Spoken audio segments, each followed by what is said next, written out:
Olá, graça e paz, tudo bem com você? Estamos aqui para a nossa 7ª aula do 6º módulo do curso Vivendo pela Graça e o título desse módulo é Santa Ceia. Nós estamos falando o que aconteceu logo depois da Santa Ceia, da inauguração da nova aliança, esses acontecimentos, esses fatos que nos revelam muito a respeito da vida que nós temos hoje em Cristo Jesus, através das instruções que Jesus Cristo deu, através da oração de Jesus Cristo, através da inteligência emocional de Jesus Cristo e através também dos acontecimentos proféticos, do momento da celebração da nova aliança da Santa Ceia até a sua crucificação. E a crucificação ela termina com a frase de Jesus: está consumado, tetelestai, ok? Esse é o título da nossa 7ª aula aqui do curso Vivendo pela Graça do nosso 6º módulo. E eu quero falar um pouco a respeito então da crucificação de Jesus. Eu quero ler Lucas capítulo 23, versículo 32 ao 46. E também conduziram outros dois, os dois malfeitores, que eram malfeitores para com eles serem mortos. E quando chegaram ao lugar chamado Caveira, ali o crucificaram. E os malfeitores, uma à direita e outra à esquerda. E dizia Jesus: Pai, perdoa-lhes, porque não sabe o que fazem. Inteligência emocional, isso me impressiona em Jesus, E repartindo as suas vestes, lançaram sorte. E o povo estava olhando, e também os príncipes zombavam dele, dizendo: aos outros salvou, salve-se a si mesmo, se este é o Cristo, o escolhido de Deus.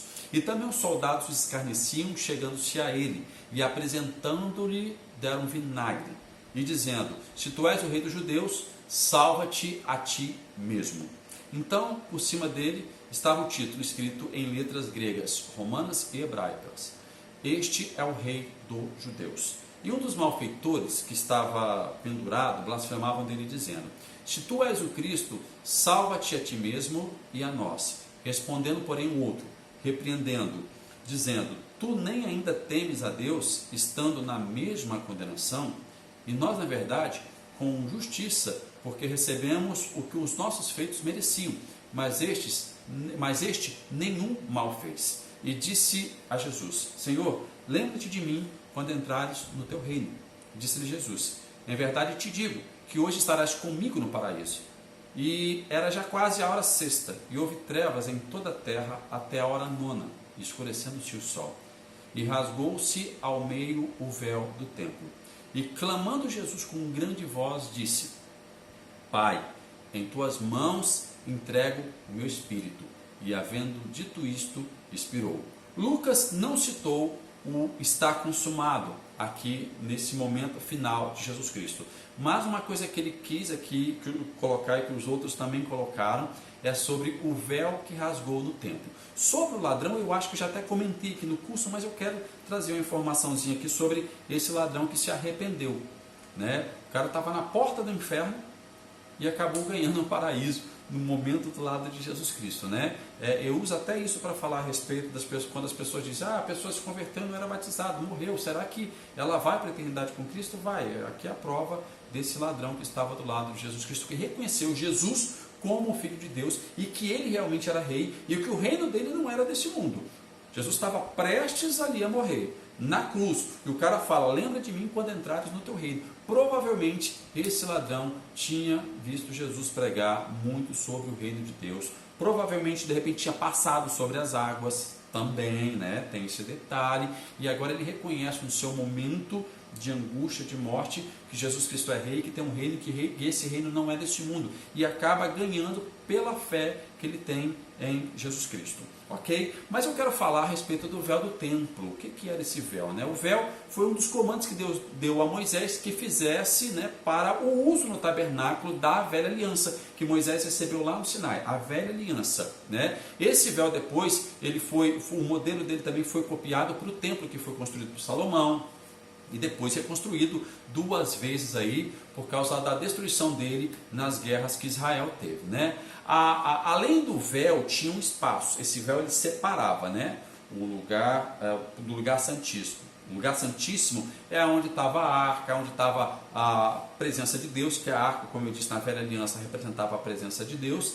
Então Deus se manifestava de forma diferente, de forma especial no meio do povo de Israel, além desse véu, Esse véu ele era uma grande cortina feita de tecido azul, de púrpura, escarlate e linho fino, né? De modo que a combinação que ele era feito tinha ali as figuras estampadas de querubins. E esses querubins mostravam que eram os guardiões da santidade de Deus.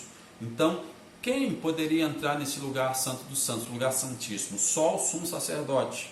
Só o sumo sacerdote que poderia entrar ali, e tinha um ritual sinistro que ele tinha que fazer para entrar. Eu coloquei aqui no slide para você ver uma figura, né, uma réplica, né, desse lugar santíssimo, e o véu que separava, para você ter uma noção de como mais ou menos era, né? Então, ou seja, o sacerdote entrava ali para fazer expiação dos pecados do povo, né?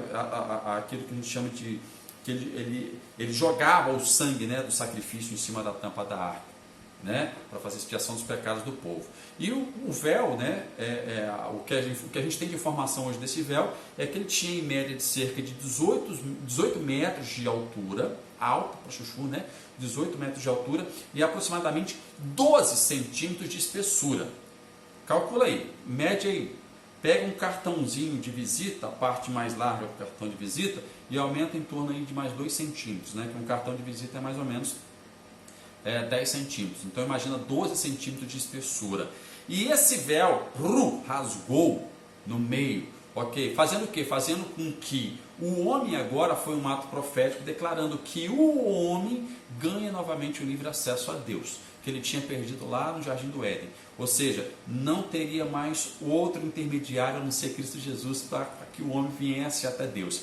E esse véu, ele de forma sobrenatural, ele rasga de cima a embaixo, 12 centímetros. Nem se tivesse danificado, apodrecido o tecido, não seria tão fácil assim um ventinho bater e rasgar. Não, neste momento em que Jesus morre, o véu rasga.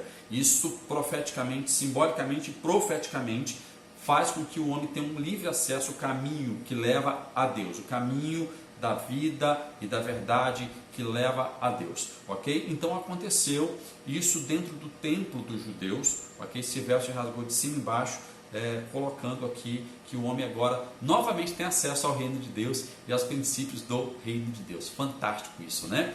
Então vamos lá, eu quero falar um pouco mais aqui sobre a visão, né, e a narração, a narrativa de cada um dos escritores dos evangelhos a respeito da crucificação, ok? Mateus capítulo 27, 45, 51. E desde a hora sexta houve trevas sobre a terra, até a hora nona. E perto da hora nona exclamou Jesus em alta voz: Eli, Eli, lama sabachthani, isto é, Deus meu, por que me desamparastes? Ele recitou Davi, porque era uma profecia que Davi tinha colocado sobre o Messias. Então, para que se cumprisse essa profecia, Jesus coloca aqui essa frase, Eli, Eli, lama sabachthani. E alguns dos que estavam ali ouvindo isto diziam: Este chama por Elias? E logo um deles, correndo, tomou uma esponja, embebedou em vinagre e, pondo em uma cana, dava de beber. Outros, porém, diziam: Deixa, vejamos se Elias vem livrá-lo.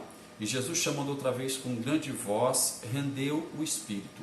E aí, como eu disse, assim como Lucas, Mateus também descreve: Eis que o véu do templo se rasgou em dois, de alto a baixo.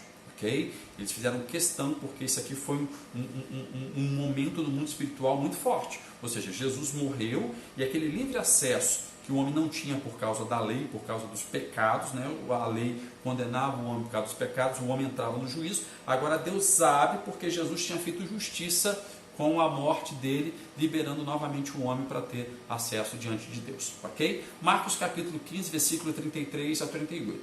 E chegada a hora sexta, houve trevas sobre toda a terra, até a hora nona. Lembra da questão do calcanhar, do ferir o calcanhar, que eu disse para vocês lá atrás, do chufre? Ok? Nesse momento de trevas, aqui concluiu esse momento da ferida do calcanhar, ok? Que é colocado como ferida, mas de certa forma é levantar o calcanhar. Levantou-se as trevas contra ele, a partir do momento em que Judas o traiu. Só para essa informação, para você entender essas horas de trevas que aconteceu nesse momento aqui da crucificação e morte de Jesus, né? E a hora nona, Jesus exclamou com grande voz, dizendo: Eloi, Eloi, lama sabachthani, que traduzido é: Deus meu, por que me desamparaste? E alguns dos que estavam ali ouvindo isso dizia: Eis que chama por Elias.